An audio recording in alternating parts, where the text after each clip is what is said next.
What's going on, guys, and welcome to the 5th episode of $1 Greatness. Today we're going to be talking about black. This is the 5th episode in my series.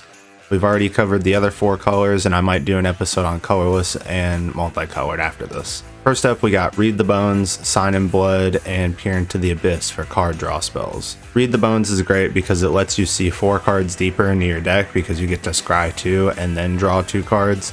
So if you don't like the first 2 cards, you can always scry those to the bottom and then draw another 2, hence the letting you see 4 cards deeper part. Sign in Blood is just like Read the Bones, except for it's missing that scry 2 part, but it also costs 1 less mana. And Peer into the Abyss is 7 mana, but it lets you draw half of your deck at the cost of half of your life, rounded up each time. Now, Peer into the Abyss is particularly awesome to me because I've had a lot of games where I've played it, and I can't express enough how huge it is to be able to draw half of your deck. Obviously 7 mana is a huge hit, so you want to have enough mana after casting this to be able to cast some of your spells. Otherwise, you're going to end up discarding most of it. But in some decks, that's actually going to be something you want to do. Being able to discard almost half of your deck into the graveyard is going to be very huge, especially when you get to selectively pick those reanimation spells and things like that, so you can just kind of cheat a bunch of stuff into play. After that, we have some sacrifice-related cards with Grim Haruspex, Zulaport Cutthroat, and Viscera Seer.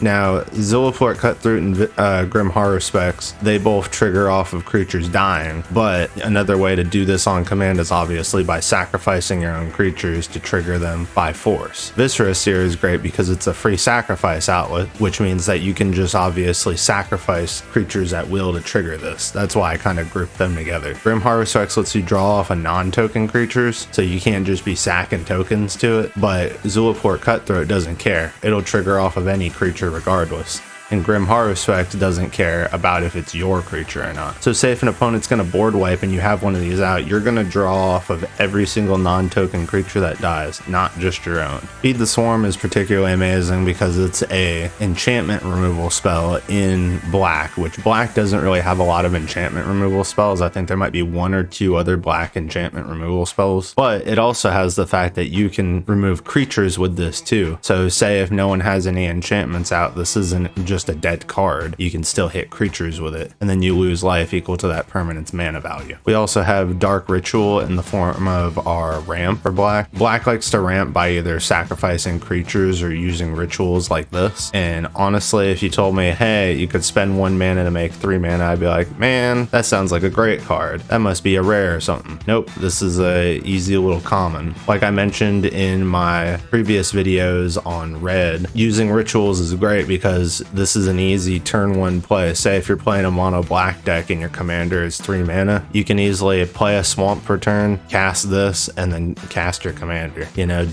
having cards like these often go overlooked because that ramp isn't permanent, but even though it's not permanent, it still it gives you a bigger boost of mana rather than a smaller boost that's more sustainable. This is a big boost of mana which will let you easily get your commander out as early as turn 1, turn 2.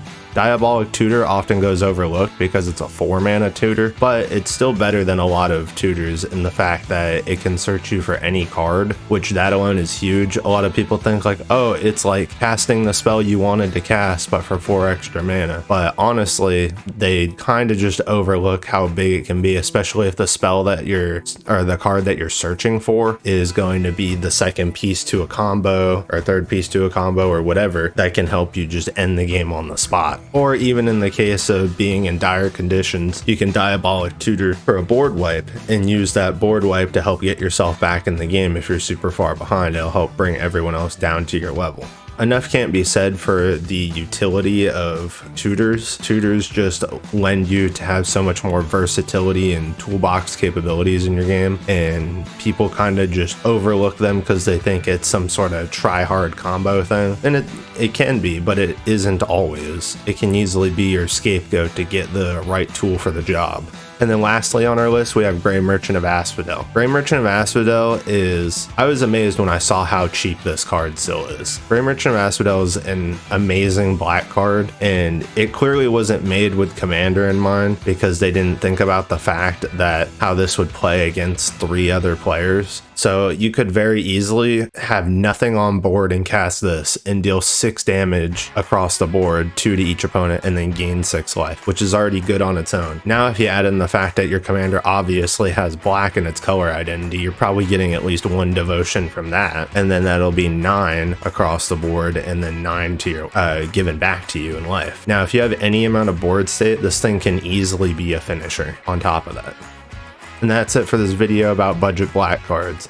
If you enjoyed it, feel free to watch the other videos. I'd greatly appreciate it. Also, don't forget to like, comment, and subscribe. Peace out.